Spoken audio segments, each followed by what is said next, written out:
Welcome to Hacking Your ADHD. I'm your host, William Kerb, and I have ADHD. On this podcast, I dig into the tools, tactics, and best practices to help you work with your ADHD brain. With ADHD, we get to hear a lot of advice on how to get past our various symptoms. Sometimes that advice isn't so bad. Sometimes it's even pretty good. I mean, that's what I'm trying to do with this podcast. But more often than not, the advice that we get with how to deal with our ADHD is just terrible, downright bad. In this episode, we're going to be exploring some of this unhelpful advice and what makes it so bad. And hopefully we might be able to turn it around into something that we can actually use. If you'd like to follow along on the show notes page, you can find that at hackingouradhd.com/142.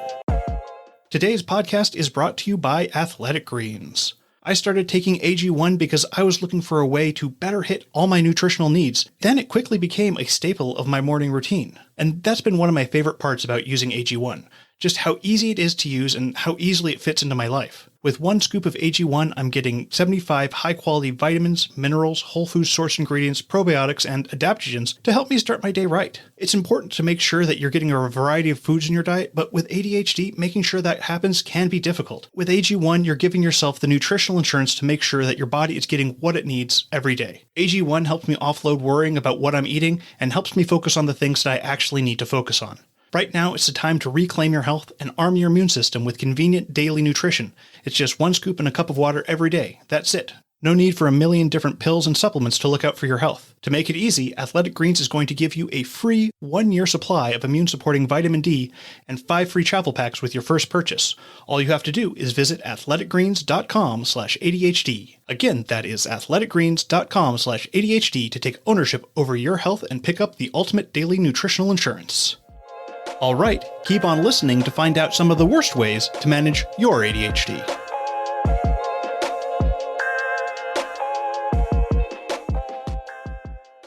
During my prep for this episode, I was doing some searches for bad ADHD advice.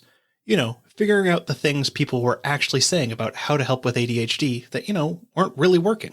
And I started out by using those exact terms, bad ADHD advice. But to my horror, I realized that if I took out the word bad and just searched for ADHD advice, I actually got better results, because now I was actually seeing the kinds of advice that neurotypicals were trying to give those of us with ADHD. And that's the problem we're dealing with. So much of the advice out there for ADHD isn't written by people with ADHD. It's written by well-meaning people who think they understand what it means to have executive dysfunction.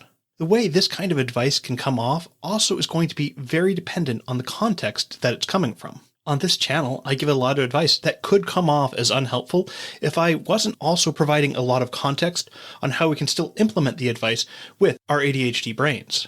For example, just take something like using your calendar. Using a calendar is absolutely something that we should be doing to help with our lack of time management skills. But getting the advice to just use our calendars so we don't forget is fairly eye-roll worthy. Or maybe someone just tells us we need to set a reminder. Yeah, I set lots of reminders, but guess what?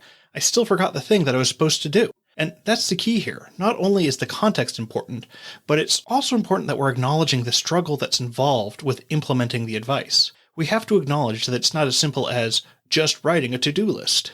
And we get into trouble from this because we're also looking into advice that isn't designed with ADHD brains in mind. Before I really dived into my ADHD, I still wanted to be more productive. I knew something wasn't right, and so I turned to any productivity expert that I could find. I tried doing all the things that I was supposed to do that neurotypicals claim will boost productivity. A lot of the time, this advice is not only not catered to ADHD, but it is also kind of antithetical to the ADHD experience. Nonetheless, when we listen to this stuff, it can get lodged into our brains as the right thing for us to be doing. The only thing that we should be doing, even if we feel like that particular method is never going to work for us. I remember in college going to the library with the idea that if I just sat in a study room long enough, that it would eventually make me bored enough to buckle down and really study. Hours later, not only had I not gotten anything done, but I was also so mentally exhausted I didn't have any executive function left to try anything else. Not being able to follow neurotypical advice isn't a character flaw, and we just need to focus on what works for our brains. We also have to keep in mind that ADHD is a spectrum disorder, meaning that we are all going to have slightly different symptoms and different levels of those symptoms. We each have our own unique flavor of ADHD, And that's before considering any of the comorbidities that are going to be coming along for the ride. This means that we're also going to always be running into advice that doesn't necessarily work with our brains. For each of us, there's going to be some typical ADHD advice that just isn't going to work because it doesn't mesh with us. Maybe you hate time block planning, or the idea of using accountability to help keep you on track makes your skin crawl. Again, it's focusing on what works for our brains so that we can do all the things that we want to do. But let's get into the bad advice. And boy, did I find a lot. One of the most common ways that we get advice is that we just need to, and then we can just fill in the blank there with any number of things. Just need to use a planner. Just need to focus. Just need to make a list. Just do a little bit every day. Just keep a journal. Just buckle down and do it. This advice is so frustrating because it completely hand waves away everything to do with having ADHD. The reason we're not doing those things is because we can't just do it. Yeah, it would be great if I could just decide I wanted to focus, and I could just do it, but I can't. Literally. I mean, the condition is called attention deficit hyperactivity disorder for a reason. And my deficits in executive function and time management skills are what keep me from following through with all my intentions to do the things that I'm just supposed to be able to do. Even things that I know are going to be good for me to do are going to be a struggle for me to keep up with. It's not just doing the thing, it's the strategy around doing the thing that I need. Another piece of advice that goes hand in hand with this one is if you really wanted to do it, you'd do it. This isn't always advice. Often it's a condemnation of our character, but it can come out in the, hey, you just gotta want it more kind of way of advice too. This always reminds me of sports broadcasters crediting one team's victory with them wanting it more. And it's like, really? You think that was the deciding factor, that one team wanted it more? Of all the factors that go into who wins these kind of events, the desire to win was the most important thing? Of course, the desire to do things plays a huge role in what we're able to do with our ADHD. But the thing is, I could very badly want to do something and still find myself stalling out due to my executive dysfunction. And with the advice to just do the thing, the issue here is that it isn't just that simple. Now, the piece of advice that I see that produces the most laughs for me is to make something a habit or a routine, like brushing your teeth. Now, I'll have you know that at my last dental checkup, I did great. No cavities, and the dentist said my teeth looked pretty good. But that can be kind of unusual for me, and this was not as a result of having brushing my teeth down as an unconscious habit that I just do every day. It's the result of implementing a ton of strategies to make the whole process easier so that I'll actually do it. So having the advice to make something a habit like brushing my teeth always makes me laugh because that seemingly simple task is something that does not come easily to me. I mean, I wish it did, but that's not reality. I also get a laugh out of the advice that something is going to take less than 5 minutes, then I should do it right then. Well, first off, I have severe deficits in my time estimation abilities. There are a lot of things that I estimate are going to take less than 5 minutes that often take me far, far longer. I also have a lot of things where I think it's going to take me forever to do something, when in reality, it literally takes seconds, which is why I have a pile of coats on my floor instead of taking the time to hang them all up. But additionally, I can't afford to let myself get off track doing another task that's going to just take 5 minutes because I can be pretty sure that when I finish that task, I'm not going to be getting back to what I was just doing. And now I'm laughing to myself because I was going to take a quick break from writing for a little bit, but decided to write one more sentence, and now I've done an additional 3 or 4 paragraphs after I turned off my music. So it kind of worked out in this case, but really I should be taking that break. There is a lot we also hear about ADHD that is often paired with this unhelpful advice that isn't quite as harmless. We might hear that ADHD doesn't exist, or that everyone is a little bit ADHD, which is kind of the same as saying it doesn't exist. And this undercuts all of the struggles that we go through with this disorder. While it is easy to see the spectrum of ADHD traits in people who don't have it, that isn't the same thing as saying everyone is a little ADHD. Yeah, everyone can lose their car keys. Yeah, everyone can lose their keys. But that's something that I'm going to do every single time if I don't put them exactly where they're supposed to go. Yeah, everyone can lose track of time. But I'm always going to be late if I'm not putting in the systems to make sure I'm reminded of when I need to leave. When we're being evaluated for ADHD, the criteria isn't about whether or not we experience the symptoms.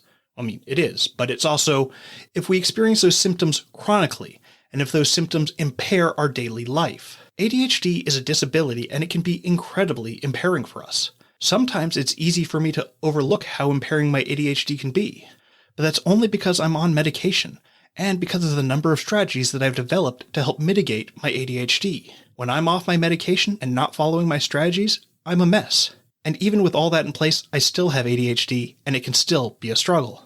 This idea can also manifest as someone saying that ADHD is just an excuse for you to be lazy. This version is especially insidious because it preys upon a fear that many of us with ADHD hold. It's incredibly easy to mistake ADHD for laziness from the outside because you can't see executive dysfunction. But it's also easy to mistake it from the inside because it feels like if we just had a little bit more willpower, then we could do all those things we want to do. That if I were able to just try harder, that it would happen. But of course, this isn't the case. If we could solve executive function just by trying harder, we'd have solved this long ago. We already try incredibly hard. ADHD is not an excuse for laziness. And when we really look at laziness, it's not so clear-cut about what's even going on. Laziness is defined as the disinclination to an activity or exertion despite having the ability to act or exert oneself. But often when I'm being lazy, it's because I don't have the ability to get myself to do those things I want to do. We often call ourselves lazy when we're doing things that our body and mind actually need. But taking breaks and letting ourselves recover isn't lazy. With ADHD, we're often trying a lot harder to get the same amount of work done as our neurotypical peers.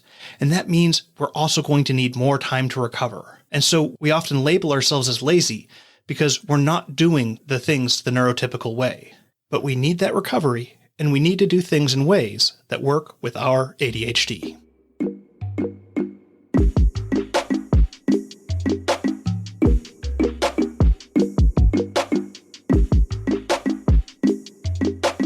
Thanks for sticking with me all the way to the end. Before you go though, let's do a quick rundown of today's top tips.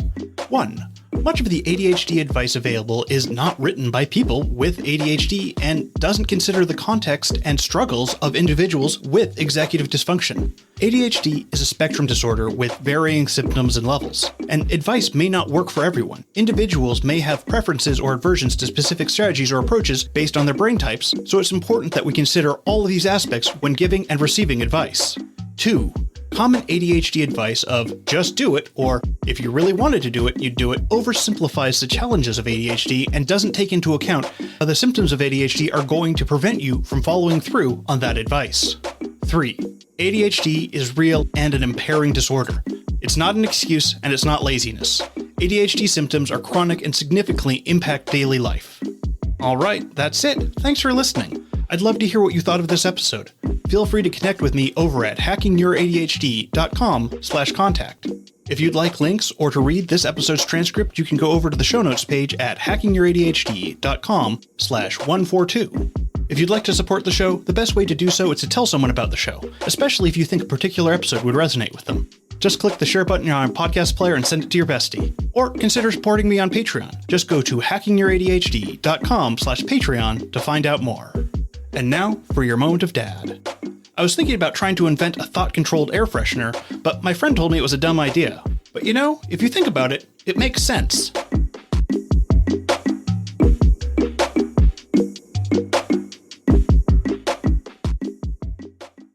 Marketing is hard. But I'll tell you a little secret. It doesn't have to be. Let me point something out. You're listening to a podcast right now, and it's great. You love the host. You seek it out and download it. You listen to it while driving, working out, cooking, even going to the bathroom. Podcasts are a pretty close companion. And this is a podcast ad. Did I get your attention? You can reach great listeners like yourself with podcast advertising from Libsyn Ads. Choose from hundreds of top podcasts offering host endorsements, or run a pre-produced ad like this one across thousands of shows to reach your target audience and their favorite podcasts with Libsyn Ads. Go to libsynads.com, that's Libsyn, ads.com today.